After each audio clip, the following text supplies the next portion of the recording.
Shalom saudaraku yang dikasihi Tuhan, selamat pagi. Ya, mari kita akan segera mulaikan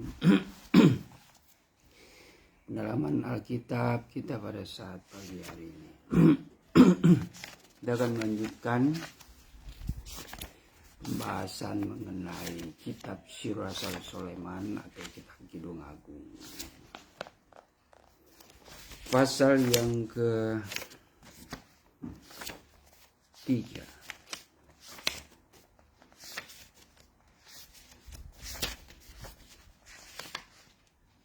Oke, masih di ayat pertama ya. Tapi sebelumnya kita berdoa dulu. Bapa, terima kasih Engkau Allah yang baik, yang kami muliakan di dalam nama Tuhan Yesus Kristus. Kami bersyukur kepadamu Tuhan, Kau memberikan kami kekuatan, kesehatan tubuh jasmani dan tubuh rohani kami Tuhan, sehingga hingga pada saat ini kami boleh ada sebagaimana kami ada, semua karena kasih dan anugerah-Mu. Terlebih saat ini Tuhan, kami rindu hati kami diisi dengan kebenaran-Mu, dengan pengetahuan akan firman-Mu Tuhan, agar kami boleh dapat memilih setiap jalan-jalan yang Kau berikan, dan kami juga boleh Tuhan dapat menikmati berkat Tuhan atas ujian iman yang kami boleh lewati. Semuanya itu kalau kami boleh dapat lewati Tuhan, karena kekuatan firman-Mu, kuasa Roh-Mu yang menjadi pelita bagi kaki kami dan membuat kami senantiasa hidup dalam damai sejahtera, tetap kuat di dalam melewati setiap proses tantangan yang ada. Oleh sebab itu Tuhan, pada saat ini urapi kami semua agar kami boleh dituntun dengan kuasa Roh-Mu, baik hamba-Mu maupun para pendengar yang menyaksikan, diberkati oleh Tuhan dengan hikmat Allah. Terima kasih Tuhan, segala bentuk kuasa kegelapan yang menghambat, mengintimidasi pikiran hati kami, di dalam nama Tuhan Yesus Kristus kami tolak, hancurkan semuanya itu. Darah Tuhan Yesus yang berkuasa. Terima kasih Tuhan, kami siap belajar mendalami kebenaran firman Tuhan. Haleluya. Amin.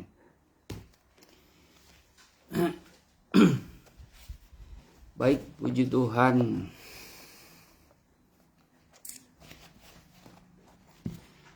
Masih pada pasal ketiga ayat yang pertama ya. Maaf jikalau beberapa hari sesuai dengan schedule yang kami sampaikan melalui pengumuman bahwa setiap Rabu, Kamis, dan Jumat kita mengadakan pendalaman Alkitab. Tetapi ya, tempat ini kami juga perlu menyesuaikan waktu, karena seringkali terbentur dengan kegiatan-kegiatan yang mendadak. Baik, kita patut bersyukur pada saat ini kita masih boleh ada waktu, kesempatan untuk mau mendalami firman Tuhan. Kemarin kita sampai kepada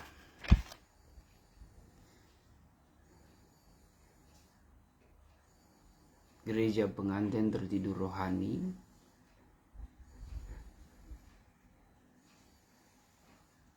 dengan penyebab atau hal-hal yang menjadi penyebab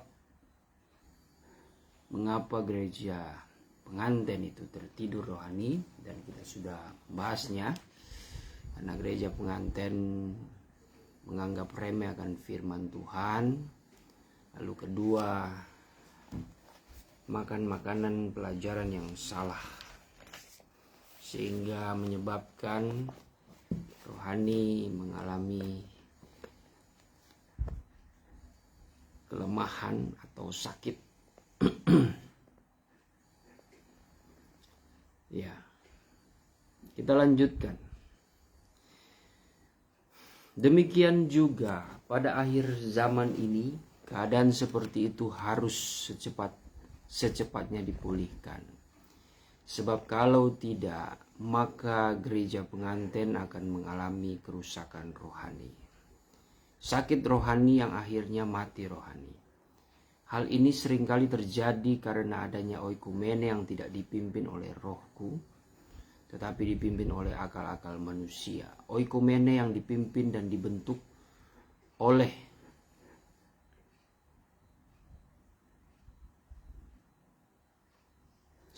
oikumene yang dipimpin dan dibentuk oleh akal-akal manusia tidak dipimpin oleh rohku, mengakibatkan perzinahan rohani secara besar-besaran. Jadi dalam hal ini lewat pengajaran sebenarnya perkara oikumene ya yang diadakan bagi gereja itu tampaknya tidak diizinkan Tuhan. Ya mungkin sudah saya jelaskan sedikit bagaimana merealisasikan akan tuntutan firman Tuhan ini lewat pengajaran dalam kehidupan sehari-hari sebagai umat Tuhan. Ya memang dalam oikumene itu sangat penting sekali menjunjung tinggi akan kasih Allah dengan membuktikan, menerapkan kebersamaan di dalam satu pelayanan walaupun berbeda doktrin ya, berbeda denominasi. Selain itu ya di situ kita akan menemukan banyak sahabat-sahabat seiman. Kita bisa saling sharing, kita bisa saling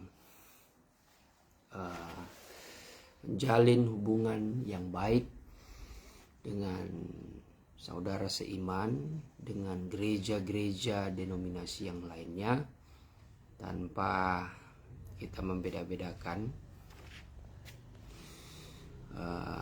satu dengan yang lainnya, tetapi ya mungkin dengan slogan di atas kebenaran firman Tuhan bahwa kita ini satu Tuhan, satu iman, satu baptisan. Tetapi ketika masing-masing denominasi itu memiliki suatu konsep perspektif yang berbeda, mungkin yang tepatnya itu bervariasi ya. Kalau berbeda terlalu kasar, walaupun memang beda ya. Namun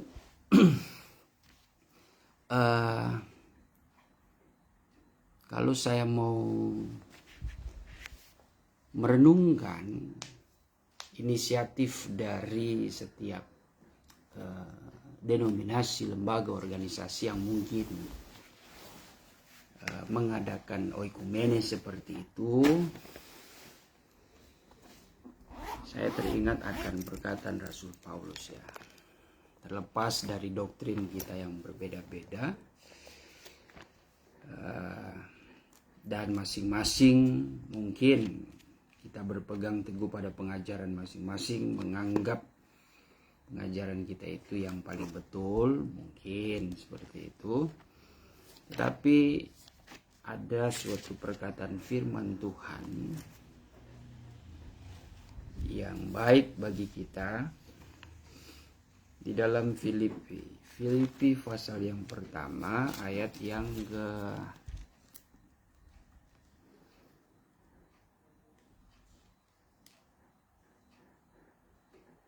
ayat 12 saya bacakan ya.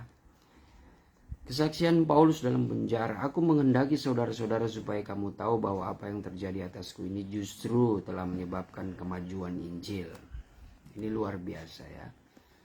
Paulus sekalipun dalam keadaan teraniaya, menderita di penjara, tapi dia mampu memberikan motivasi, mampu memberikan suatu dorongan bahwa keadaan dia yang tidak menyenangkan menurut secara manusiawi, sesungguhnya itu dia rela, ikhlas menerima itu karena dia mendapatkan perlakuan seperti itu oleh karena dia memberitakan Injil. Sehingga telah jelas bagi seluruh istana dan semua orang lain bahwa aku dipenjarakan karena Kristus. Tapi gereja sekarang beda. Dipenjara bukan karena Kristus, dipenjara karena emang berbuat jahat. Nah, ini saya teringat ini. Karena di dalam suratan Petrus mengatakan, jikalau engkau sebagai orang percaya, sebagai umat Kristen, janganlah engkau malu jikalau engkau mengalami penderitaan. Selama penderitaan, ya, aniaya yang kau alami, ketelanjangan, kemiskinan, apalagi, ya, hal-hal yang tidak menyenangkan engkau alami, tapi karena engkau berbuat kebenaran, itu baik. Karena Petrus menyambung, itu adalah kasih karunia. Roh kemuliaan itu ada di dalam kamu. Kenapa? Maksudnya yang diperkatakan Paulus itu kepada kita, kenapa di masa-masa kita ini melakukan hal yang baik, melakukan kebenaran, kok yang kita terima itu hal-hal yang tidak menyenangkan. Itu tandanya kita sedang dituntun. Kecuali kita melakukan kejahatan, ya itu udah konsekuensinya seperti itu, baik hukum di sorgawi maupun di hukum duniawi. Orang yang berbuat jahat ya pasti akan mengalami hukuman. Tapi kalau engkau berbuat benar tapi dihukum di dunia ini, ya, di dunia ini, itu roh kemuliaan itu ada padamu. Artinya kehidupan kita sebagai gereja Tuhan, kita sudah mengambil bagian apa yang menjadi pengalaman Yesus Kristus. Jalan Tuhan Yesus selama dia melayani di dunia ini, jalan yang dia ambil, cawan yang dia ambil, cawan yang dia terima itu kita juga turut merasakannya, kita juga turut menerimanya. Jadi itulah yang dimaksud kenapa roh Allah ada padamu. Karena saudara sedang dituntun, sedang dibentuk, sedang dibimbing oleh roh Allah itu sendiri. Dan sudah jelas bahwa sesungguhnya engkau sebagai umat Kristen, engkau dituntun kepada perkara-perkara sulit. Kenapa? Karena semuanya itu untuk menguji iman kamu. Yakobus 1 mengatakan bahwa setiap pencobaan yang terjadi itu adalah untuk menguji iman kamu. Baik, kita baca ya.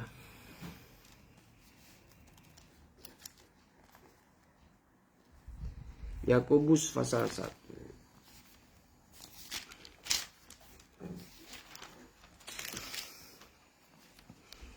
Yakobus 1 ayat yang ke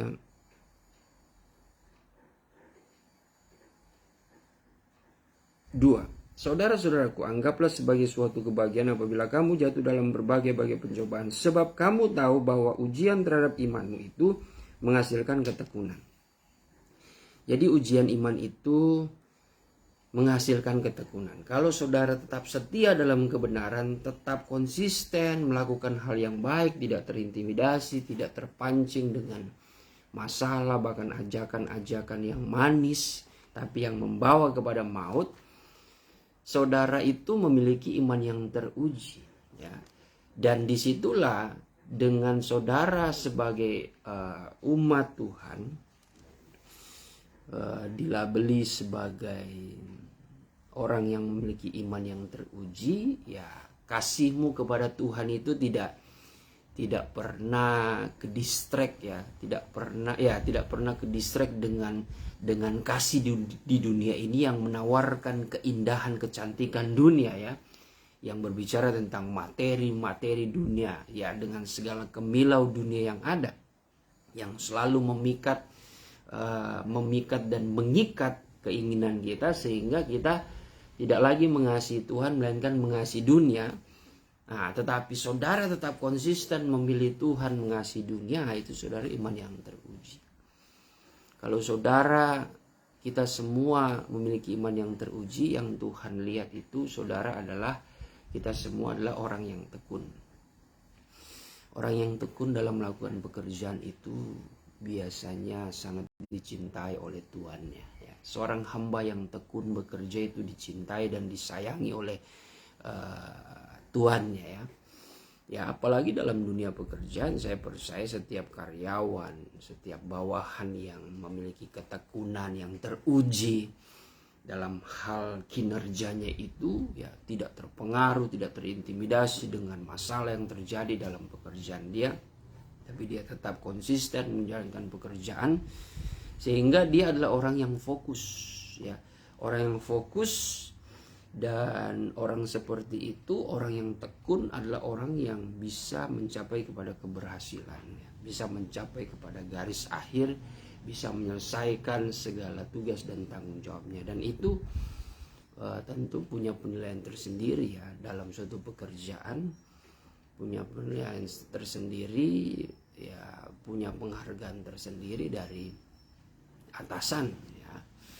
Dan saudara pasti mungkin sebagai karyawan atau saudara yang sebagai tuannya, saudara pasti akan sangat menyayangi bawahan seperti itu. Ya sama halnya seperti yang saya sudah pernah sampaikan di dalam ibadah. Di dalam dunia ini kita ini diizinkan untuk bersahabat dengan mamon, saudara. Mamon. Tapi Tuhan tidak menghendaki kita ini menjadi hamba mamon. Ya, mamon itu sendiri dalam sudut pandang Yudaisme itu adalah perkara harta, ya, kekayaan. Nah, perkara harta kekayaan di dunia ini yang konotasinya selalu tentang hal yang jahat. Jadi manusia terkadang demi mendapatkan mamon ini, manusia lebih cenderung dengan cara-cara yang jahat, melakukan hal-hal yang jahat. Tidak membawa kehidupan seseorang itu kepada perkara-perkara yang baik. Itu sering kita dengar dalam pengalaman orang-orang yang sudah sukses. Ya, kalau dari motivator dunia, ya saya percaya mereka yang betul-betul jujur, betul-betul loyal, betul-betul berhasil dengan jalan-jalan yang benar. Ya saya percaya pasti ada suatu kisah yang tidak baik, ya, yang membuat sifat manusia, karakter manusia itu menjadi berubah total cuma karena ingin mendapatkan perkara mamon. Di Alkitab apalagi, ya. Tinggal kita bagaimana mendasari hidup kita ini dengan motivator atau dari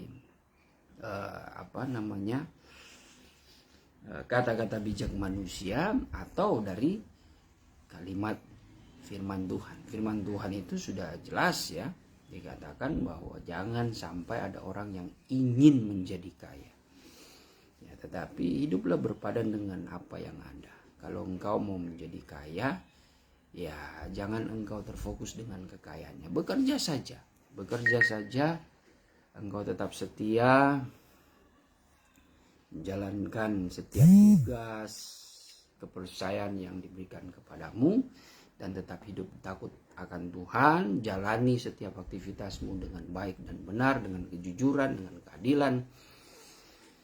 Saya percaya Tuhan yang mempunyai berkat, yang punya rezeki itu akan memberikan kelancaran. Bahkan akan mengangkat kehidupan saudara itu sampai kepada kehidupan yang lebih terhormat lagi. Kalau Tuhan yang mengangkat hidup kita, tidak ada satu manusia pun yang akan merendahkan kita. Artinya kalau Tuhan mengangkat kehidupan kita, ya kita percayakan bahwa kehormatan yang Tuhan berikan itu jauh lebih penting. Sehingga ketika saudara mungkin merasa hidup tidak kaya, tidak miskin, hidup berkecukupan, tapi saudara dihormati Allah dalam tanda kutip, saudara disukai oleh Allah, itu jauh lebih berharga, ya.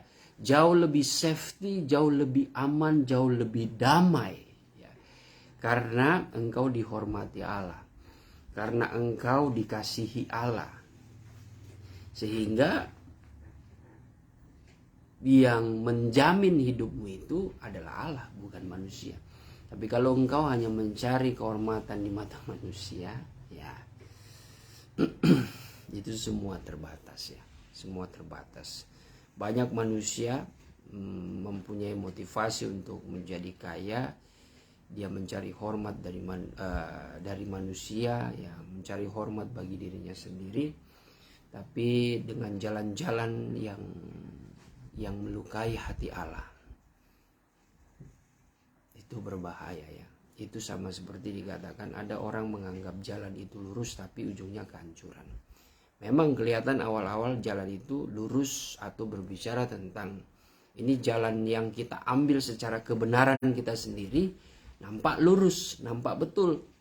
Lurus itu kan selalu diidentikan dengan kebenaran, dengan jalan yang betul, dengan perkara-perkara yang betul, perbuatan yang betul, ya. Tapi kenapa di situ dikatakan seperti Amsal 14 ayat 12, ada sangka, orang banyak menyangka dirinya, ya, atau menyangka yang dipersiapkan orang-orang tertentu, oknum-oknum tertentu itu, atau orang-orang yang mengajarkan jalan-jalan itu kelihatan lurus, kelihatan mengajarkan hal-hal yang betul, tetapi ujungnya itu kebinasaan. Nah, itulah jalan-jalan dengan kepikiran manusia. Yeremia 17 ayat yang ke-13 ayat yang ke-5 mengatakan, terkutuklah orang yang mengandalkan manusia, terkutuklah orang yang mengandalkan kekuatannya sendiri, terkutuklah orang yang mengandalkan kebenarannya, percayakan dirinya. Amsal 3 ayat yang ke-5 mengatakan, percayalah kepada Tuhan Allahmu, ya. Jangan bersandar kepada pengertianmu, jangan merasa dirimu bijak, tetapi akuilah Tuhan dalam segala lakumu, dalam segala pekerjaanmu, pelayananmu, tetap engkau mengakui Tuhan. Karena segala sesuatu yang kau miliki sampai saat ini pun, sampai nafas darahmu yang mengalir, itu semua atas izin Tuhan, atas perkenanan Tuhan. Dan Tuhan menciptakan engkau supaya engkau melakukan perbuatan-perbuatan yang baik. Dengan begitu engkau adalah umat pilihan Tuhan, kepunyaan Tuhan, yang dipercayakan Tuhan dengan talentamu, dengan kepemilikanmu, berkat-berkat yang dipercayakan, yang dititipkan kepada saudara, tapi untuk menjadi saksi gitu. Menyaksikan inilah perbuatan-perbuatan besar yang dilakukan Allah dalam kehidupan saya dan saudara. Supaya banyak orang diyakinkan masuk di dalam kebenaran. Tapi manusia zaman sekarang, ya, banyak yang justru menganggap dirinya Tuhan. Itu yang menjadi ironis.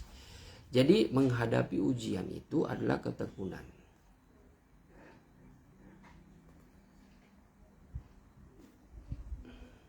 Dan sebab kamu tahu bahwa ujian terhadap imanmu itu menghasilkan ketekunan, dan biarkanlah ketekunan itu memperoleh buah yang matang, supaya kamu menjadi sempurna dan utuh dan tak kekurangan suatu apapun. Jadi kehidupan saya dan saudara sebagai anak-anaknya, sebagai gerejanya yang memiliki ketekunan dalam melakukan firman Tuhan, saudara adalah orang yang memiliki segalanya. Pasti itu, ya. Sekalipun di mata manusia engkau tidak memiliki segalanya, tapi di mata Tuhan engkau adalah orang yang limpah dengan kebajikan. Kenapa engkau dikatakan kebajikan? Karena engkau tekun, tetap hidup dalam iman. Ya, itu yang berat bagi gereja, ya. Apalagi menghadapi masa-masa sulit, tekanan, membuat depresi. Seringkali kita terpengaruh dengan jalan-jalan alternatif yang disediakan setan, ya, yang terkesan lurus tapi ujungnya kehancuran. Itu yang seringkali mata manusia itu terbatas. Mata manusia tidak bisa melihat sesuatu yang terjadi setelah apa yang kita lakukan hari ini. Tapi kalau iman, kalau kita memakai iman kita, itu seperti kita bisa memandang sesuatu yang kita lakukan sekarang, sesuatu yang kita hadapi, ya, esok hari mungkin, itu kita bisa tahu. Iman itu memandang jauh lebih lagi, ya, ke depan, ya, apa yang akan terjadi. Makanya kita butuh mata iman itu hanya dari firman Tuhan. Firman Tuhan ini adalah isi hati Tuhan. Pengajaran adalah isi hati Tuhan. Yang dimana kalau kita merenungkan ketika kita menyatu kawin dengan firman Tuhan, saudara, kita jadi orang yang mempunyai seperti orang yang mempunyai visioner, ya. Berpikir jauh ke depan. Apa yang saudara perbuat hari ini, apa nih konsekuensinya ke depan. Nah, ketika saudara berpikir seperti itu, firman Tuhan memberi jawaban, ya. Tapi ya walaupun ironisnya zaman sekarang banyak orang yang sudah mengerti firman Tuhan, akhirnya jatuh juga. Bukan mereka bodoh ya, bukan firman Tuhannya salah, bukan firman Tuhan yang mereka dengar kurang. Saya percaya firman Tuhan itu sangat berkuasa. Saudara mungkin mempunyai ayat favorit pegangan dalam kehidupan saudara, ya. 1-2 ayat saja itu bisa memberikan kekuatan, ya, seumur hidup saudara, ya. Sampai masa tua itu saudara masih ingat itu janji firman Tuhan walaupun cuma 1 ayat. Tapi yang terkadang membuat orang nampaknya kok jatuh, ya. Ya karena mereka sudah tahu tapi masih kepengaruh itu. Ya seperti Adam dan Hawa udah diberikan firman Tuhan, dan mereka sudah tahu dong ada peringatan firman Tuhan, kamu boleh makan tapi awas jangan sampai engkau makan buah yang aku larang. Jangankan makan, menyentuhnya pun jangan. Itu kan artinya sudah ada warning gitu ya. Jadi ketika secara manusia yang punya akal sehat, ya, yang mempunyai hikmat Tuhan, itu ketika bertemu dengan masalah itu, dengan pohon pembawa masalah, pohon yang memikat hati itu, harusnya kan kita udah teringat ya, sudah ada sudah ada wejangan, sudah ada nasihat jauh sebelumnya yang sudah diberikan. Tapi ya karena ada keinginan, dan memang di situ ada ininya juga sih, ada iblisnya yang dengan marketingnya tuh waduh luar biasa gitu. Bagaimana menawarkan dosa itu, dia kemas dosa itu dengan suatu kemasan yang cantik, yang menarik. Ya sudah, kalau tidak kuat berpengaruh lah, sehingga ya akhirnya jatuh-jatuhnya balik lagi Tuhan juga yang berkorban bagi manusia kan. Tuhan lagi yang membetulkan.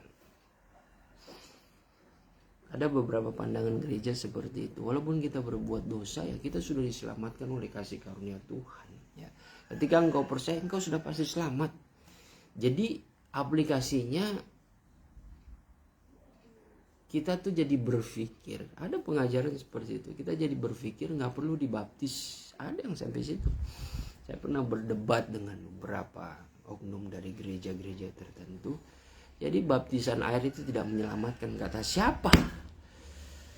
Ada tertulis di firman Tuhan, dan itu sebuah perintah. 1 ayat saja saya katakan di dalam amanat Tuhan Yesus, Matius 28 saja ayat yang 19-20. Dikatakan, dan ajarkan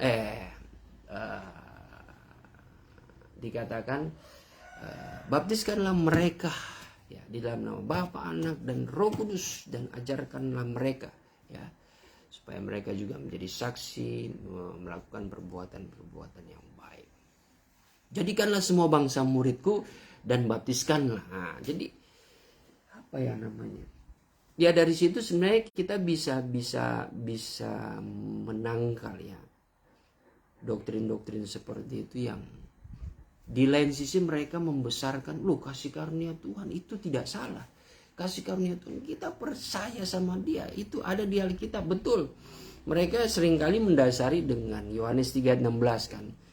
Karena begitu besar kasih Allah akan dunia ini sehingga ia mengaruniakan anaknya yang tunggal, supaya barang siapa yang percaya kepada dia tidak akan binasa, melainkan beroleh hidup yang kekal.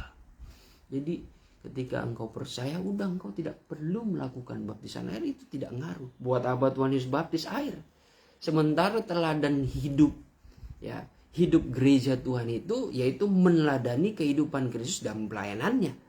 Ya, itu jadi kehidupan Yesus itu apa? Semua yang dilakukan dalam 4 Injil, yang diceritakan dalam 4 Injil, itu yang dilakukan dari mulai dia dibaptis, ya, dari mulai dia diberkati, ya, dia anak-anak, itu pun perlu kita sadari. Jadi baptisan anak-anak itu tidak ada. Tapi diberkati iya. Bukan dibaptis. Tidak ada baptisan anak-anak itu. Itu ajaran organisasi, peraturan organisasi. Itu yang disebut peraturan akal-akal manusia. Yang kedua, ya, ketika Tuhan Yesus melayani, Tuhan Yesus mulai melayani itu umur 30. Ini betul, saudara. Mau direalisasikan secara nyata, bisa masuk akal. Memang usia 30 adalah usia matang. 30 itu angka penyerahan, ya.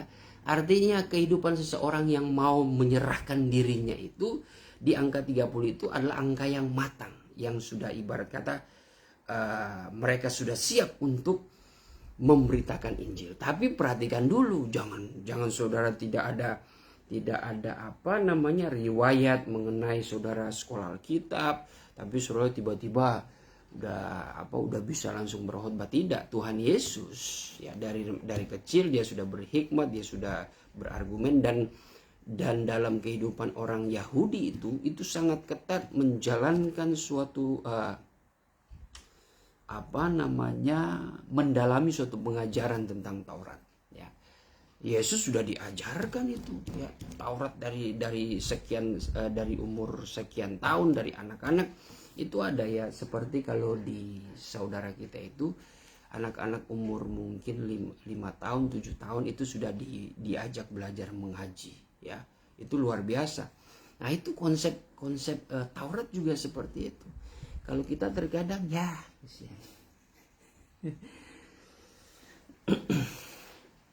kalau orang-orang seberang itu dari kecil sudah diajarkan mengaji. Ya mungkin kita sekolah minggu, tapi tidak sedisiplin mungkin, tidak seketat seperti yang diajarkan orang-orang sebelah. Dan itu memang Taurat seperti itu dari umur, mungkin saya lupa ya, dari umur 5-7 tahun itu sudah diajarkan. Itu ada tahap-tahapnya. Seperti sekolah saja.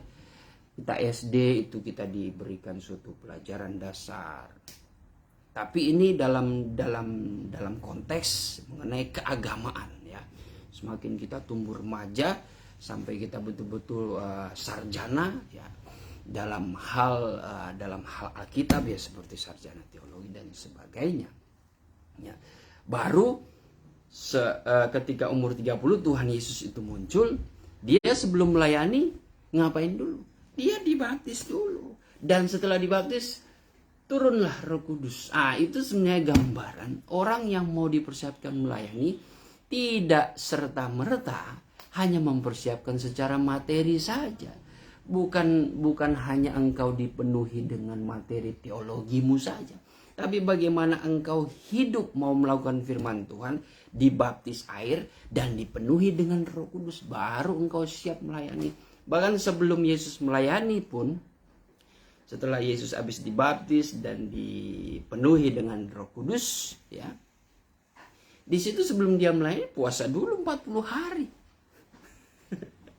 Ya, puasa dulu 40 hari, saudara, ya. 40 itu angka apa ya 40? 40 itu angka 40 angka apa, Mam? Ya, saya lupa juga. 30 itu angka penyerahan, ya. Angka penyerahan. 40 angka kematian daging mungkin, saya lupa, ya. Ya. Jadi doa dan puasa itu penting, ya. Itu untuk menguji iman kita. Dan puasa itu membuat membuat secara tubuh jasmani kita, raga kita ini lemah. Tapi roh Allah, roh kemuliaan itu yang kuat. Nah, itulah yang membuktikan pelayanan kita berhasil. Gitu. Jadi di saat aku lemah, tetapi saat itulah kekuatanmu itu bekerja dengan sempurna. Itu yang dimaksud dengan perkataan firman Tuhan. Jadi doa dan puasa mungkin secara tubuh lemah, ya. Jangan saudara juga kalau sudah puasa terus mau melayani, ya saudara sudah lemah-lemah memaksa melayani, ya salah juga seperti itu. Tapi bagaimana saudara itu menjalankan puasa dengan hikmat, ya. Jangan dipaksakan juga kalau sudah tidak kuat. Yang penting ada itikat yang baik. Saudara terbeban ingin melayani pekerjaan Tuhan, saudara merenungkan pekerjaan Tuhan ini adalah pekerjaan yang suci dan kudus, saya harus berpuasa. Ya, nah, ada itikat seperti itu. Yang penting itu dulu, sehingga saudara harus membersihkan dari segala keinginan daging, keinginan mata, keinginan hidup dalam jumawa. Saudara itu putuskan semuanya itu. Jadi sudah mempersiapkan diri untuk melayani. Seperti itu.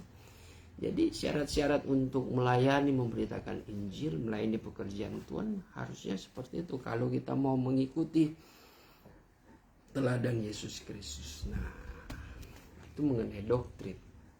Jadi perlu, waktu kecil Tuhan Yesus tidak dibaptis, Tuhan Yesus diserahkan, diberkati. Waktu dewasa umur 30 sebelum melayani, Tuhan Yesus menyerahkan diri untuk dibaptis air, dan Tuhan Yesus mengalami kepenuhan roh, ya, dengan suatu tanda, dalam tanda kutip, ya karena Yesus sendiri 100% manusia, 100% roh. Jadi itu hanyalah suatu simbol, hanyalah suatu suatu simbol berbicara tentang kuasa Roh Kudus yang diturunkan, ya, dari sorga, yang sebenarnya memberikan suatu gambaran, memberikan suatu kita visualisasi untuk kita memahami gitu, memahami sebagai gereja Tuhan menghadapi pelayanan penting dipenuhi firman. Kalau sudah penuh firman, ya lakukan kehendak firman Tuhan, yang di dalamnya adalah tentang baptisan, yang berbicara baptisan air dan baptisan Roh Kudus. Supaya Roh Kudus ini ketika sudah penuh roh, saudara karena sudah penuh firman, roh yang bekerja itu mendasari firman Tuhan, ya, supaya jangan kebablasan roh yang bekerja. Ada orang yang udah kebablasan, tidak penuh firman, ya dikit-dikit roh, dikit-dikit ngeroh, ya, dikit-dikit karunia-karunia, tapi tidak tahu firman, tidak penuh dengan firman. Akhirnya jadi dukun palsu, ya, jadi tukang ramal, ya, jadi tukang bohong dan sebagainya, ya. Dan selalu menyangka dirinya itu memiliki kuasa ini itu, udahlah. Itu sudah salah. Penting penuh firman dan penuh Roh Kudus sebagai perlengkapan untuk mempersiapkan diri melayani pekerjaan Tuhan. Jadi seperti itu, ya. Ini sudah agak menyimpang, ya. Maksud saya ini sudah agak keluar, ya, terlalu jauh konteks pembicaranya, karena tadi berbicara tentang oikumene. Nah, jadi kalau menurut pengajaran ini, oikumene ini justru bisa menyebabkan kerusakan rohani, ya, karena saya tidak tahu, ya, konsep oikumene itu mungkin kan berbeda-beda. Jadi oikumene dari umat Katolik, dari aliran Pentakosta, Protestan, ya, Bala Keselamatan, mereka dari keempat jenis Kristen seperti itu pun liturginya sudah berbeda, ya. Liturginya sudah berbeda. Kalau Katolik Barat maupun Timur, bagaimana klimaks dalam liturgi mereka, puncak dalam liturgi mereka itu memang penyembahan. Tapi penyembahannya itu yang dimaksudkan adalah bagaimana mereka menjalankan perjamuan suci. Itu penyembahan paling tinggi, karena di situ adalah suatu penyatuan, keintiman, ya. Ini menurut sependek pengetahuan saya, ya. Jadi klimaks mereka itu penyembahan tetapi melalui perjamuan suci, ya. Itu adalah titik klimaks gereja, perjumpaan gereja dengan kekasihnya lewat tubuh dan darah Kristus. Nah, itu Katolik Timur maupun Katolik Barat, ya. Kalau Tiberias, ya, aliran Pentakosta, Tiberias, GBI, ya, kami juga, itu pun terkadang berbeda-beda. Aliran Pentakosta, bagaimana titik klimaksnya itu adalah penyembahan, ya. Ada yang praise and worship, itu merupakan suatu titik klimaks seseorang itu intim dengan Tuhan. tapi dengan suasana yang berbeda ya, dengan suasana yang berbeda. Nah kalau kami di Gesba penyembahan, betul penyembahan, tetap yang didasari dengan ayat firman Tuhan di dalam Yohanes pasal yang keempat ayat yang ke-23-24. Allah Bapa itu adalah roh, maka kamu wajib menyembah Bapa di dalam roh dan kebenaran. Artinya kita boleh ngeroh ya. Kita menyembah Tuhan dengan Roh Kudus, tapi harus didasari dengan firman Tuhan ya. Firman Tuhan itu yang menjadi pondasi ya. Yang menjadi, bisa dikatakan yang menjadi rel ya. Menjadi rel untuk membuat pekerjaan Roh Kudus itu tetap sejalan dengan firman Tuhan ya, seperti kereta yang tetap pada relnya. Tapi kalau Roh Kudus tanpa firman seperti kereta yang berjalan tanpa rel, nah itu nggak masuk itu. Kereta kalau berjalan tanpa rel di aspal biasa begini dia, akhirnya tabrak sini tabrak sana ya. Ya, atau ada firman tapi tidak apa ya, tidak utuh gitu, kurang firmannya ya, seperti rel yang rusak, tetap saja itu mencelakakan kereta tersebut, akhirnya mencelakakan penumpang. Sama seperti ini versi saya memberikan gambarannya supaya kita mudah dicerna. Kita ini seperti penumpang ya, kita ini berjalan, kita mau menyembah Tuhan untuk menuju kepada penyembahan yang benar di dalam roh ya. Roh seperti suatu kendaraan kita untuk membawa kita dekat dengan Tuhan, intim dengan Tuhan, tapi harus tetap berjalan sesuai dengan firman ya. Kalau tidak firman ya bisa kecelakaan ya, membuat kita akhirnya celaka juga ya, karena pekerjaan roh yang salah gitu. Nah makanya dalam pengajaran itu seringkali menyimpulkan, maaf kata ya, di dalam grup saya pernah share kalau tidak salah kemarin lusa, salah satu pelayanan di Amerika Serikat di tahun berapa itu, abad 19 ya, 1920, pelayanan Toronto apa Boston saya lupa. Jadi pelayanan mereka itu ada seorang hamba Tuhan dalam suatu pelayanan, saya tidak tahu pelayanan KKR atau tidak, tapi bagaimana dia melayani jemaat supaya jemaat itu yang mempunyai beban berat, mempunyai permasalahan itu dapat bisa hilang dengan diajak tertawa ya. Jadi sang hamba Tuhan itu menghampiri langsung dia terus jemaatnya jadi tidak tahu itu jemaat sungguh atau jemaat konsepnya dia, jemaat skenarionya dia. Jadi yang melihat dia ikut tertawa, bahkan ada yang seperti itu ya. Ya kalau mau ditertawakan gimana ya, kita ya, saya pun bingung ya menyikapinya. Saya menertawakannya itu karena kasihan sebenarnya. Orang-orang seperti itu dibodohi oleh iblis, oleh pekerjaan iblis, mengatasnamakan pekerjaan roh. Nah salah satunya saya masukkan itu yang takutnya terjadi di oikumene. Oikumene mungkin boleh berganti-gantian kan pelayanan, boleh.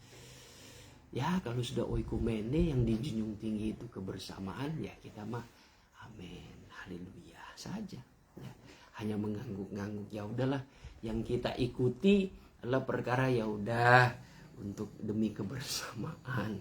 Tapi kalau secara mempertahankan kemurnian, justru pengajaran dengan tegas itu bisa merusakkan rohani.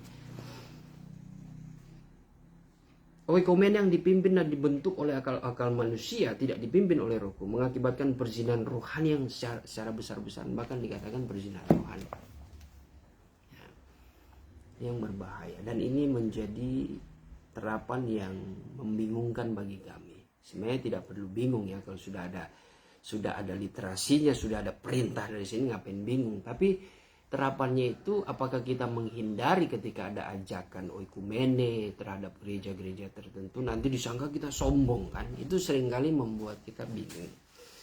Nah, mungkin salah satu pengalaman dari kami bertanya dengan senior, pengalaman secara langsung, ya kita ambil dasar firman Tuhan ya. Jadi bukan kita memperalat firman Tuhan, terkadang kita berdamai sama Tuhan, meminta hikmat Tuhan bagaimana ini ya. Kita justru ingin menjadi berkat, menjadi contoh ya. Mungkin kita mengikuti tetapi tidak setuju dengan liturgi, dengan ajaran mereka ya. Tapi secara sosialisasi ya udahlah kita ikut gitu. Sehingga saya mengingat secara pribadi dikatakan 1 Tesalonika 5 ayat yang ke-20 21 atau 22 saya lupa ya. Dikatakan ya jauhilah yang jahat dan ujilah yang jahat dan peganglah yang baik. Jadi ambil yang baiknya saja ya. Soal pengajaran yang tidak sesuai dengan kebenaran firman Tuhan, dalam hal ini saya tidak mengatakan Gesba memiliki pengajaran yang paling benar ya. Secara pribadi saya fanatik terhadap pengajaran. Saya yakin pengajaran ini bisa dibuktikan karena dibandingkan ya dengan firman Tuhan. Jadi firman Tuhan menjawab firman Tuhan. Apa yang diungkapkan pengajaran itu dijawab, diyakinkan, diteguhkan oleh firman Tuhan. Ada orang memiliki pengajaran tapi tidak sesuai dengan firman Tuhan, seperti kitab Talmud dalam orang di kalangan Yahudi. Itu yang Tuhan tidak suka di kalangan Farisi, karena mereka membuat kitab Talmud ya. Itu ditambahi, kitab Talmud itu kitab catatan-catatan tulisan yang menceritakan tentang ajaran-ajaran, kisah, pengalaman, cerita-cerita, kebijakan-kebijakan dari manusia ya. Dari manusia tentang kisah-kisah yang entah kisah tentang Injil dan sebagainya, tapi yang secara lisan gitu, yang tidak bersumber secara wahyu daripada Tuhan. Itu yang saya baca sedikit ya. Saya belum mendalaminya, tapi itu yang Tuhan tidak kehendaki dalam kehidupan orang-orang Farisi, karena mereka memegang kitab Talmud, padahal kitab Taurat itu sudah diberikan kepada Tuhan. Itu yang Tuhan tidak suka. Nah, begitu juga dalam terapan firman Tuhan dalam kehidupan kita. Sudah terasa ya, sudah 1 jam.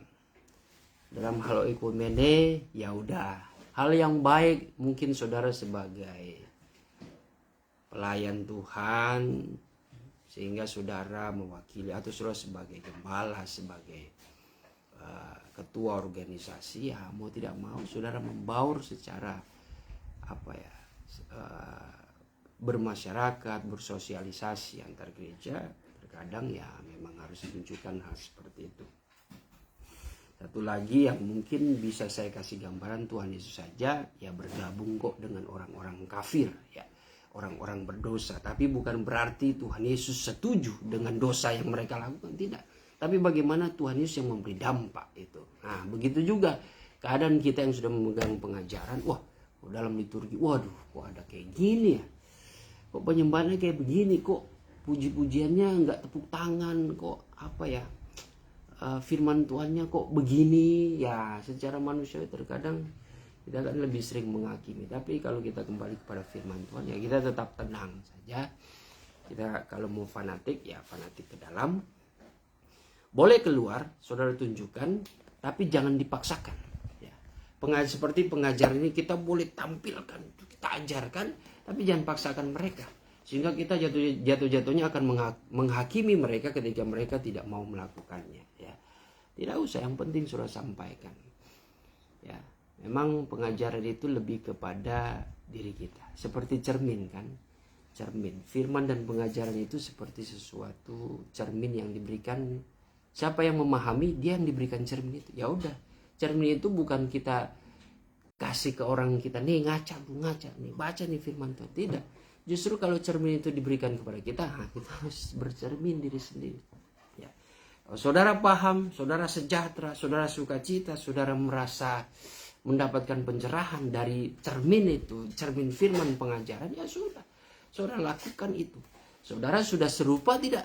Ya, bayangan yang dipantulkan firman Tuhan, ya, bahwa wah ini adalah kita ini adalah gambar dan rupa Allah. Coba ada kotoran nggak di wajahmu? Ada sesuatu yang kotor nggak di pakaianmu? Itu gunanya firman Tuhan, mengoreksi, menyadarkan kita kalau hidupmu itu wah ini belum sesuai dengan firman Tuhan. Wah ada noda-noda dosa. Wah ada noda-noda kekafiran. Wah ada perbuatan yang tidak baik. Wah ada sifat karakter. Itu cermin, seperti cermin.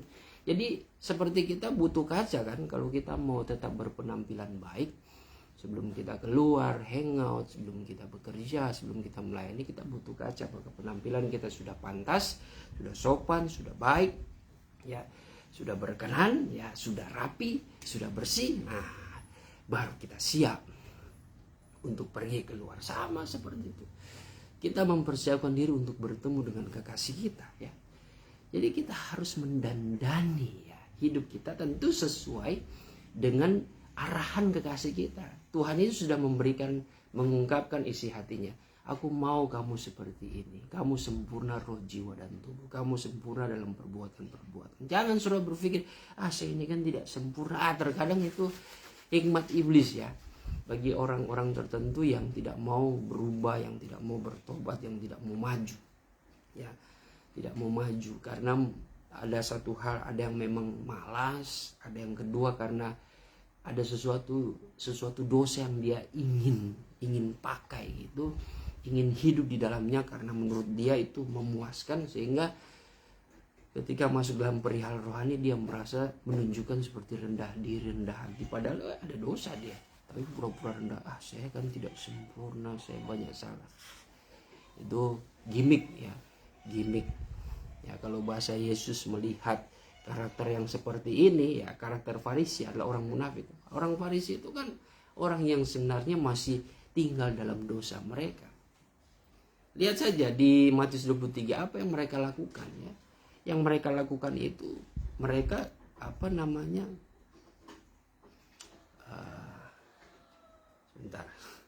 mereka suka mencari hormat, mereka suka menghakimi, mereka suka membeda-bedakan dan sebagainya. Tapi di Matius 23 mengatakan bahwa kamu kelihatan memberikan 1/10, memberikan persembahan, ya. Memberikan di mezbah korban persembahan, engkau berdoa dan sebagainya, melayani di bait Allah. Tetapi hal yang paling utama dalam Taurat Tuhan tidak engkau perhatikan, yaitu apa? Kebenaran, belas kasih, keadilan, dan apa itu satu lagi, ya. Ya, kebenaran, belas kasihan, dan keadilan tidak engkau perhatikan. Itu yang utama, ya. Jadi yang mereka pentingkan itu upacara yang menunjukkan kesalehan mereka. Sakramen-sakramen yang mereka jalankan kelihatannya ketat, disiplin. Tapi belas kasihan nggak ada, nggak ngerti mereka. Keadilan pun nggak ngerti, ya. Mereka saja sudah tidak adil, ya, dengan umat Tuhan yang datang pergi beribadah, ya. Mereka pun tidak bisa mengadili dengan hikmat, dengan seadil-adilnya. Mereka selalu memandang orang lain itu tidak lebih dari mereka, selalu kurang. Makanya sempat ditegur, kamu balok di matamu tidak engkau perhatikan, tetapi engkau lebih memperhatikan selumbar, ya, yang ada di mata sesamamu. Nah, itulah ciri-ciri gereja Tuhan sekarang yang kelihatannya rendah hati, melayani pekerjaan Tuhan, tapi sebenarnya, ya, ada suatu kemunafikan, ya. Ya, kita semua punya salah dan dosa, ya. Makanya lebih baik kita renungkan kembali lagi, firman itu menjadi cermin. Lebih baik ngaca diri sendiri saja, ya. Ngaca diri sendiri. Jadi teguran firman Tuhan saat ini mengenai oikumene sebenarnya sudah, ya, saya jelaskan, tapi ya nampaknya mungkin Tuhan yang membawa saya untuk menjelaskan, menekankan. Jadi oikumene itu tidak salah dalam bersosialisasi, itu sangat baik demi menjaga relasi dengan saudara seiman, ya. Tidak perlu menunjukkan saya kepada pengantin yang membawa kepada pengantin khusus, ya. Tidak usah yang terlalu berlebihan. Di saat waktunya mungkin giliran seperti contoh seperti saya sikat itu. Pasti saya sikat bawa firman Tuhan. Tapi jangan yang sifatnya provokasi juga ya. Kan banyak ayat firman Tuhan ya. Terlebih kita punya hikmat dan punya perasaan. Menghadapi orang-orang yang mungkin sudah secara ditinjau dari sudut waktu, mereka itu sudah tua, sudah mengajar perihal firman Tuhan, sudah ngerti lah. Terkadang kalau orang yang sudah sampai di usia tua, dia tetap konsisten, wah itu susah mau dibentuk lagi ya, butuh mujizat daripada Tuhan ya. Makanya saudara yang masih muda-muda ini, wah ini yang harus ditempa ini ya. Tapi kalau yang sudah ditinjau dari sudut waktu, udah pelayan, udah mengajar, waduh itu udah berat sebenarnya ya. Udah, makanya dikatakan kamu berat mendengar ya, yang pendengarannya sudah berat ya, karena sudah merasa apa yang sudah ditanamkan dalam diri orang itu udah dianggap betul. Apalagi udah cukup tua ya, udah cukup tua dan udah berwibawa, sudah banyak pelayanan, ya sudah, itu tinggal mujizat Tuhan yang seperti itu untuk diyakinkan. Dan kita tidak perlu menghakimi, yang penting kita sampaikan saja pengajaran itu. Itu oikumene. Tidak berarti kita langsung, wah ini kayaknya enak nih, pas lagi pelayanan aliran Pentakosta, wah ini seru nih, kayaknya bisa diterapkan. Nah itu yang disebut perzinahan seperti itu. Tidak boleh seperti itu. Cuma memang ada waktunya oikumene itu sifatnya otonom ya, sifatnya otoriter. Nah itu bahaya itu. Kita harus betul-betul cut ya. Kita harus betul-betul cut seperti itu. Jadi kita seolah-olah dipaksa mengikuti liturgi ya, dengan doktrin tertentu. Wah kita harus tunjukkan taring kita juga. Oke, jadi oikumene itu berbahaya. Oikumene yang dipimpin dan dibentuk oleh akal-akalan manusia, tidak dipimpin oleh hukum, mengakibatkan perjalanan rohani secara besar-besaran karena pengajaran yang benar dipersekutukan dengan pelajaran akal-akalan manusia dan pelajaran setan-setan. Jadi Tuhan tidak suka. Jadi kalau pengajaran ini mengatakan dalam oikumene itu terjadi perzinahan rohani karena ada pengajaran yang benar, pengajaran setan, dan pengajaran akal-akal manusia. Itu pasti ada itu. Ada pasti doktrin yang berdasarkan akal-akalan manusia, motivasi manusia ya. Mereka membuat firman Tuhan yang akal-akalan dia aja. Mungkin motivasinya ya supaya mengenakan telinga jemaat tertentu, donatur tertentu, supaya income-nya kan ngalir terus ya, masuk terus. Ada yang akal-akalan setan ya. Akal-akalan setan ada yang seperti itu saudara. Maaf kata ya, ada gereja yang sampai membuat program untuk melayani pekerjaan Tuhan itu ya wajib untuk mengebirikan diri. Betul, itu sangat betul sekali. Betul dari mananya? Karena pelajaran setan-setan 1 Timotius 4 itu ayat yang pertama sampai ayat yang keempat, kita diajarkan tidak tahu mengucap syukur, lalu dilarang kawin. Ada yang seperti itu. Ada gereja yang konsepnya seperti itu, melarang orang kawin, membuat program seolah-olah ini untuk kerajaan Allah. Tapi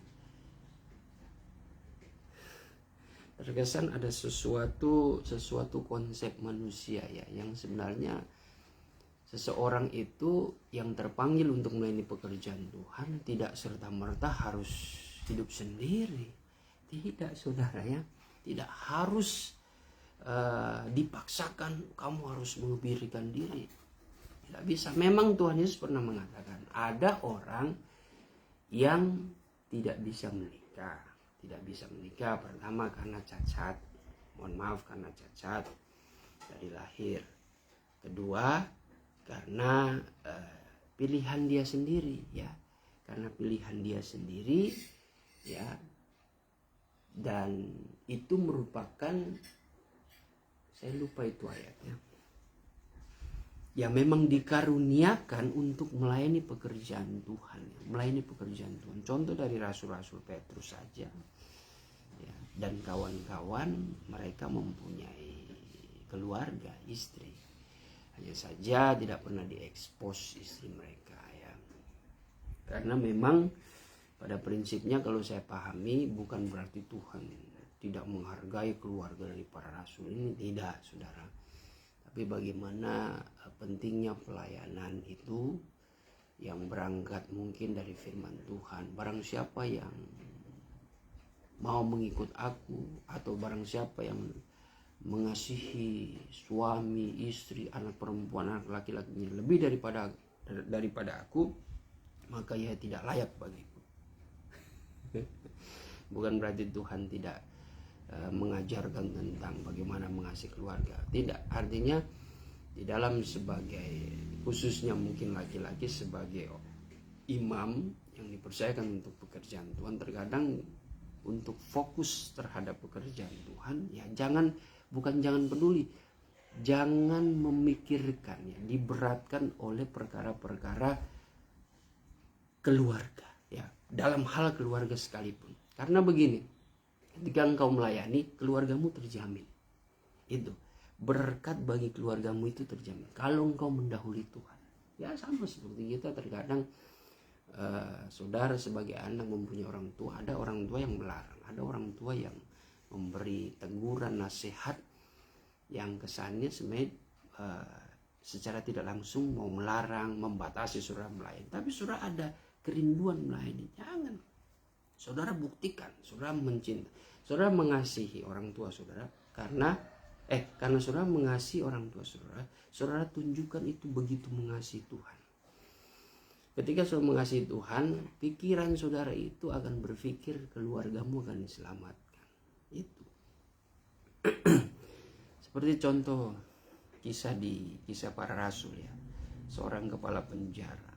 Mungkin kalau saya mau berasumsi, kalau saya merenungkan bagaimana kepala penjara itu yang tadinya takut dengan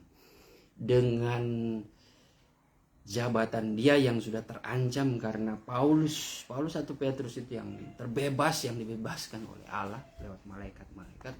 Dia takut, ini bagaimana ini ya, padahal dia yang bertanggung jawab.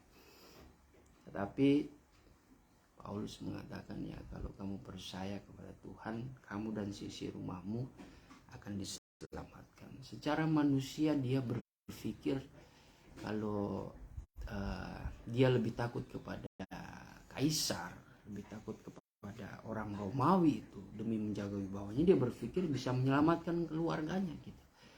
Tidak ada, sehingga dia tidak putus kerja, dia tidak dipecat, sehingga dia bisa membiayai. Itu logis ya. Logis, saya berpikir begitu. Tapi ketika mengikut Tuhan, mungkin kepala penjara itu sudah tidak lagi bekerja seperti itu. Saya tidak tahu, mungkin ada hal-hal yang skip, tapi situ diceritakan. Intinya kalau kamu percaya pada Tuhan, kamu dan sisi rumahmu. Nah, jadi semua itu bermula dari setiap orang yang dipanggil Tuhan.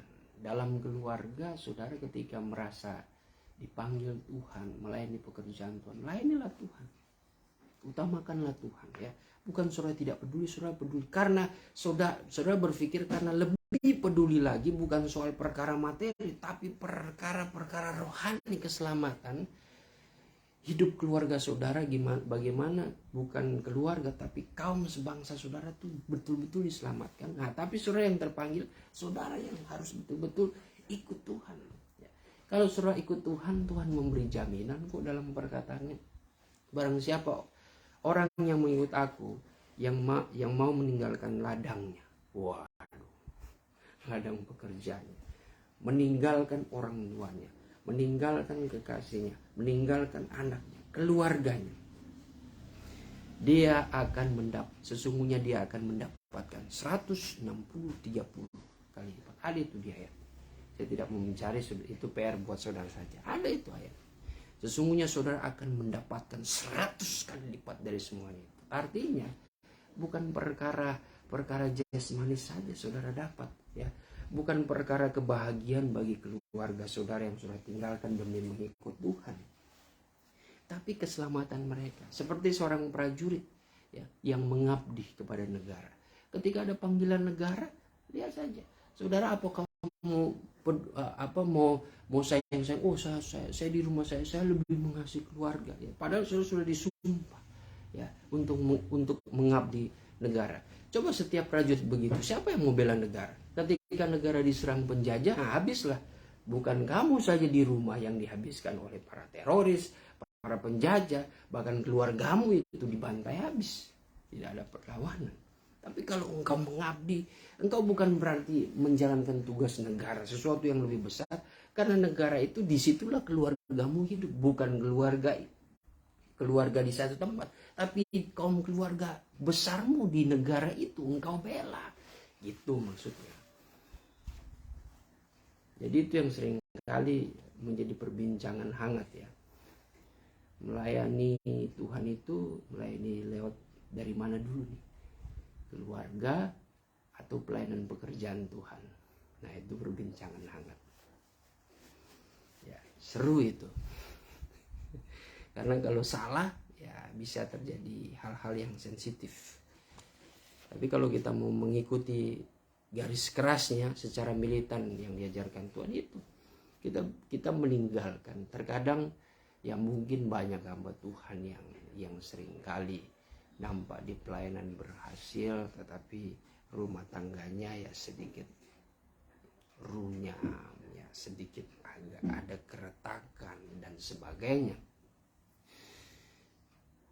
Kalau memang hidup dalam kebenaran, terkadang itu diizinkan terjadi, ya diizinkan terjadi, tapi di situ dilihat, diuji bagaimana kesetiaan seorang hamba Tuhan itu bertanggung jawab dalam melayani. Ya, mungkin kalau membahas ini sangat panjang karena pasti ada hal-hal yang perlu secara spesifik dijelaskan. Karena itu bergantung karakter, situasi, suasana hati juga perlu ya. Pilihan, putusan, ya itu perlu kita bahas. Tapi intinya saja secara garis besar di dalam melayani pekerjaan Tuhan yang terkadang itu saja yang saya pakai. Barang siapa yang mengikut aku tapi ia mengasihi bapaknya, ya intinya mengasihi orang tua, mengasihi istrinya, mengasihi suaminya, mengasihi anaknya, ia tidak layak bagiku. Ada itu, saya tidak ngarang. Kalau saudara bekerja saja, bagaimana? Saudara bekerja untuk keluarga kan? Nah, bagaimana? Saya tidak meninggalkan keluarga. Saudara lebih mengikuti apa kata anakmu, apa kata orang tuamu di rumah, apa kata istrimu, apa kata suamimu. Saya lebih baik saya tidak bekerja. Saya lebih mengikuti, saya menjaga perasaan anak saya, suami saya, istri saya, orang tua saya. Ya udah saya cuti dulu. Bagaimana saudara sementara saudara menjadi tulang punggung, saudara tidak bekerja. Nah, gitu aja dalam hal melayani pekerjaan. Kita itu mencintai pekerjaan kita karena kita melayani bos kan, karena bos yang memberikan rezeki, bos yang menjamin keluarga kita juga gitu ya, dengan berkat, dengan upah yang dia beri. Sama halnya dalam pelayanan, kita bekerja memberikan yang terbaik sekuat tenaga itu karena kita mempunyai rasa peduli terhadap kaum keluarga kita. Keadaan tertidur rohani itu akan menimpa gereja pengantin agar sadar dan insaf. Sebab kalau tidak terjadi seperti gereja pengantin, akan meremehkan firman-Ku. Sebab kalau tidak terjadi seperti gereja pengantin, akan meremehkan firman-Ku. Adapun meremehkan firman-Ku itu adalah suatu dosa. Contoh Hawa jatuh karena meremehkan firman-Ku. Ya, diingatkan lagi ya. Sehingga dimulai dengan roh dan diakhiri dengan perihal dunia. Galatia 3:3-4. Atau kembali pada keinginan-keinginan duniawi yang terdiri dari keinginan tubuh, keinginan mata, dan hidup dengan jumawa, sehingga tidak mengeluarkan buah-buah roh tapi buah-buah nafsu. Galatia 5:19-21. Ya, jadi dalam kalimat ini Tuhan berbicara, mengingatkan kepada kita terkadang keadaan tertidur rohani itu diizinkan Tuhan ya, menimpa gereja Tuhan, gereja pengantin ya, supaya mereka mengalami suatu pengalaman yang pahit yang menjadi pelajaran ya, menjadi pelajaran. Jadi kronologinya itu mereka bisa renungkan, wah apa sih, kenapa jadi begini, apa konsekuensinya ya. Dan ya kronologinya itu karena Galatia 3 ayat yang ketiga sampai yang keempat di situ mengatakan ya, apakah kamu sebegitu bodoh, kamu yang sudah mengawali dengan roh tetapi mengakhiri dengan daging. Jadi kehidupan kita sebagai anak-anak Tuhan, kita kalau memulai pekerjaan, aktivitas, usaha, bisnis, merintis pelayanan, kita memulai dengan roh. Artinya memulai dengan apa yang dikehendaki roh dalam hati kita. Mulai dengan Tuhan, berharap, bergantung kepada Tuhan. Sehingga ketika sudah dipercayakan dalam pekerjaan, dalam bisnismu, dalam pelayananmu, kau merasakan ada kemajuan, ada berkat berlimpah, ada penyertaan Tuhan. Tapi disitulah iblis mulai menggoda. Ya, seperti Adam dan Hawa mulai menggoda. Apakah dengan fasilitas yang kau miliki, engkau masih berjalan menurut kehendak roh? Tapi kalau engkau terpengaruh, sungguhnya engkau adalah orang yang bodoh. Karena engkau yang tadinya sudah mulai dengan Tuhan, tapi akhirnya engkau mengakhiri dengan mengikuti keinginan daging. Ya. Engkau menyia-nyiakan anugerah Tuhan yang sudah membawa engkau pada pekerjaanmu yang sekarang, pelayananmu yang sekarang, usahamu yang sekarang, keluarga barumu yang sekarang, berkatmu, kepercayaanmu yang sekarang, pelayananmu yang sekarang. Sehingga ketika keinginan daging itu bekerja, maka bukan buah roh lagi ya. Bukan buah roh Galatia 5 ayat 22 sampai 23 yang menghasilkan kasih, sukacita, damai sejahtera, kesabaran, kebaikan, kemurahan, kesetiaan, kelemah lembutan dan penguasaan diri. Tapi Galatia 5 ayat 19 sampai 21 yaitu buah-buah hawa nafsu yang semuanya membawa kepada kehidupan yang membawa kepada kecemaran hidup. Kehidupan yang mencemarkan banyak orang. Itu yang digambarkan Ibrani 12 ayat yang ke-15.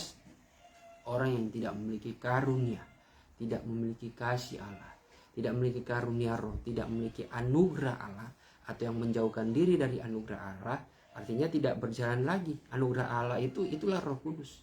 Yang tidak berjalan lagi sesuai dengan kehendak roh, tetapi sudah keinginan daging. Di situ di Ibrani 12 atau 15 mengatakan maka hidupnya itu penuh dengan kepahitan, sensitif, penuh iri dan dengki. Bahkan disimpulkan hidupnya penuh dengan kecemaran dan selalu menimbulkan kerusuhan. Terima kasih Tuhan, pada saat siang hari ini kami sudah dibekali dengan firman-Mu, lewat pengajaran yang ada Tuhan, kiranya Engkau sempurnakan setiap pengajaran, pengetahuan yang hamba-Mu sudah sampaikan. Biarlah semuanya menjadi suatu benih yang hidup, sehingga menjadi bekal hidup kami Tuhan, memotivasi kami untuk tetap melangkah sesuai dengan kehendak Roh-Mu ya Bapa. Terima kasih, diberkati Tuhan kami semua, baik hamba-Mu tempat ini maupun yang menyaksikan juga boleh beroleh berkat rohani lewat pengajaran dan firman Tuhan. Bahkan dalam segala aktivitas jemaat-Mu Tuhan juga Engkau lindungi sertai, Engkau memberkati mereka berlimpah-limpah. Terlebih Tuhan, secara rohani Tuhan Engkau limpah ruahkan agar kebijakan, kebaikan hati mereka tetap tertanam dan boleh menjadi saluran berkat bagi banyak orang-orang. Dan terlebih Tuhan boleh menyatakan terang yang ajaib Kristus dalam hidup mereka, dalam jemaat-Mu, agar banyak orang diyakinkan bahwa ada kebenaran Allah di dalam diri setiap orang percaya. Terima kasih Tuhan. Inilah yang menjadi doa dan ucapan syukur kami. Kami akhiri pendalaman Alkitab kami pada saat hari ini. Dalam nama Tuhan Yesus Kristus. Haleluya. Amin. Puji Tuhan, shalom. Sampai jumpa pada esok hari. Pertemuan selanjutnya yang masih membahas Sirul Asar Soleman atau Kidung Agung pasal 3 ayat yang pertama. Sedikit lagi ayat pertama selesai. Shalom, selamat melanjutkan aktivitas. Tuhan Yesus memberkati.